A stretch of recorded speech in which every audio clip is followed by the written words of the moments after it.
qualquer discussão, como é que ia fazer, e aí, resultado. Deus falou, então agora, vocês não vão entrar mais não, vocês duvidaram. Só Josué e Caleb que vão entrar, mas só depois que morrer essa geração. A geração quem tem de 20 anos para cima, vai morrer tudo. E aí, eu quero compartilhar com vocês algumas coisas. Primeiro, o medo do fracasso interrompe o progresso. É uma frase também que eu escrevi na época. O medo do fracasso interrompe o progresso. Qual é o problema do sonho? A pessoa tem medo de fracassar e ela não sonha. É por isso que eu falei. O sonhador não pode ser orgulhoso. O orgulhoso tem medo de fracassar. O orgulhoso, ele não faz uma prova porque tem medo de não passar. O orgulhoso não tenta tirar uma habilitação porque tem medo de fracassar. Eu fui tirar a habilitação para dirigir, eu fiz 4 exames. Eu conheço gente que fez 10 exames. Eu conheço gente que fez um exame e passou. E sabe qual a conclusão que eu cheguei? A carteira nossa tem o mesmo valor. É a mesma coisa.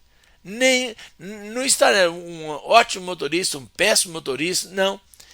É na categoria que nós tiramos, nós estamos habilitados e capacitados para dirigir e pronto.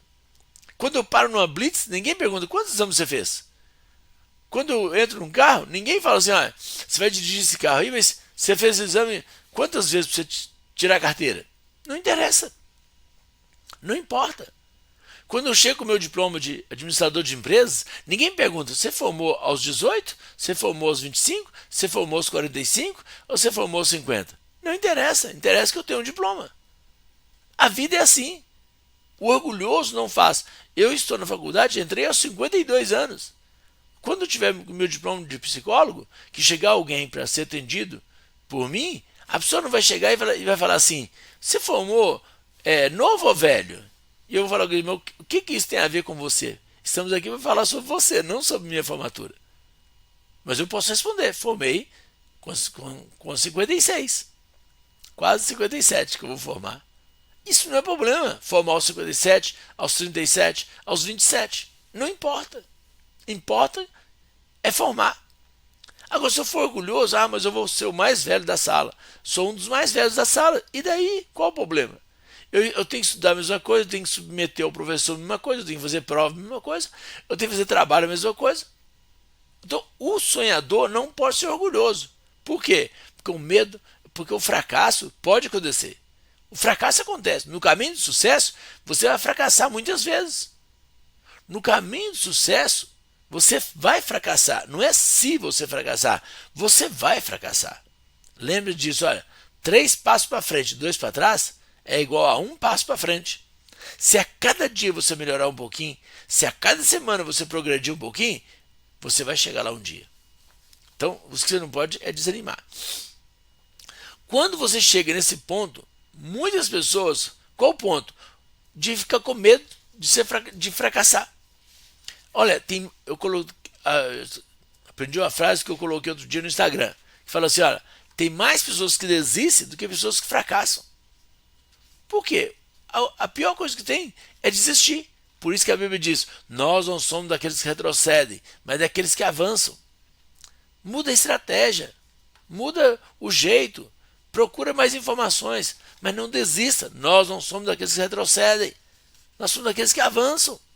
Vamos fazer alguma coisa, vamos buscar uma solução. Se alguém fez, nós também podemos fazer. E se ninguém tiver feito, nós seremos o primeiro. Se Deus colocou o sonho em você, é porque Ele vai te capacitar. Mas você precisa saber que você vai ter que ter seu esforço, vai ter que ser suor, sangue e lágrimas, tá bom? Então, quando chega esse ponto, muitas pessoas trocam o pode pelo poderia, o ter pelo teria, o conquistar pelo conquistaria, né? Eu poderia ir para a faculdade, mas pronto. Eu teria um carro melhor, mas eu teria um casamento perfeito, mas, né, tem que perdoar, tem que amar, tem que cuidar como vaso mais frágil, tem que ter sabedoria. Imagina, é muita coisa, né?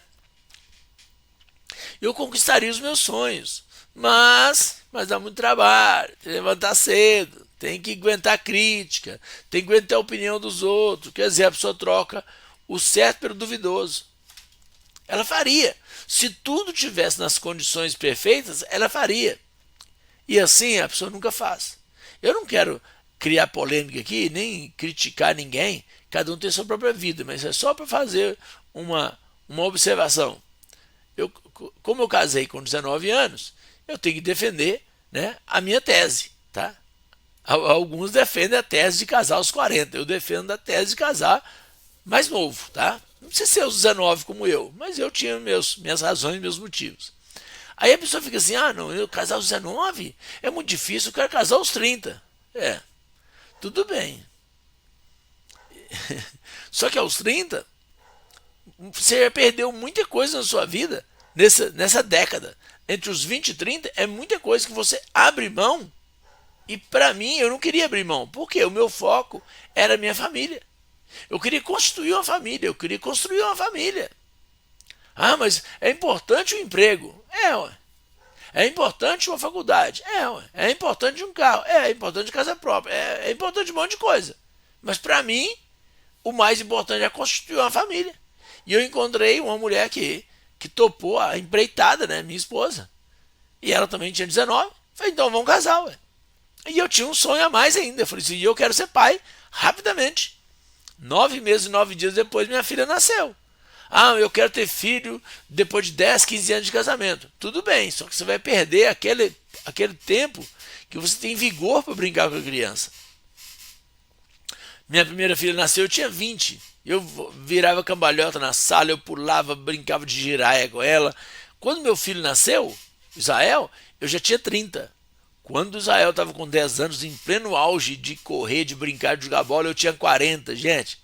Pensa num cara que quase morreu do coração de tanto brincar com o menino, correr atrás de bola e correr no campo. E eu pedi ao pessoal da igreja, os meninos da igreja, muitos deles me ajudaram a jogar bola com Israel, levar Israel para academia, levar Israel para natação. Eu não aguentava isso. Eu com 40, Israel com 10. Gente, eu fui para academia com ele, natação com ele, futebol com ele, passear com ele, no parque com ele. Gente, por fim, eu já não aguentava mais. Eu tinha 40 só. Imagina se eu tivesse um filho agora. Meu Deus, não gosto nem pensar. Então, tudo tem os prós e os contras. Então, você tem que saber o que é melhor para você. Então, por quê? Porque a pessoa fica esperando as melhores condições. Só que a vida acontece tudo junto. Não dá para você cuidar da sua vida profissional todinha. Aí você fica lá 20, 30 anos cuidando da sua vida profissional. Depois você volta aos 20 anos e casa. E você aproveita seu casamento, 20, 30 anos. Depois você volta cá e vai fazer um curso. Não tem como. Tudo acontece ao mesmo tempo. Se você esperar o melhor momento para casar, é perigoso você nem casar. Tem gente que está esperando o melhor momento para casar e está solteiro aos 45, 50. Não tem nenhum problema, tá? Não é preconceito, não. Estou falando a questão de esperar o melhor momento. Por quê? O melhor momento não existe. Qual o melhor momento para ter filho? Quando você está disposto a pagar o preço para ter um filho. Então, a gente tem que saber o que a gente quer. Gálatas 6,4. Prove cada um a sua boa obra, terá louvor nela e não em outrem. É a gente entender que nós temos que fazer escolhas. E tem coisa na vida que não dá. Você não vai ter segunda chance. Você não tem jeito de você voltar e escolher. Se você já está com 30 e não é pai, não é mãe, não tem como você voltar aos 20 e ser pai e mãe. Se você é pai aos 17, aos 16, né, graças a Deus não é meu caso também, não chega tanto, não tem como você entregar esse menino. Tem gente que entrega, né? Só que isso custa caro depois para a pessoa. Da pessoa ficar com aquele sentimento, né, de ter entregado a criança para outra pessoa. E você tem uma criança aos 15, 16, 17 anos e depois não sabe. Né? Depois, meu Deus, eu queria ter filho aos 25, mas agora já tem. Tudo isso, gente, a gente tem que pensar, tudo isso a gente tem que estudar o assunto. Só que as famílias não estudam, as pessoas não estudam o assunto do que é ter uma família.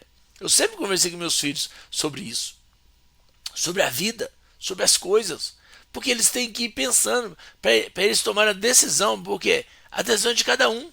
Cada um tem que saber o que é da vida, porque cada um é que vai trabalhar, é que vai responder por ela.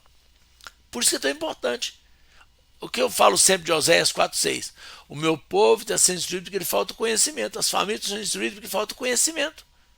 Tem muita gente que quer casar e não entende o que está envolvido no casamento. meninos que não sabem o que é frustração, crianças, né, jovens, adolescentes que não podem lidar com a frustração, faz o que quer, na hora que quer.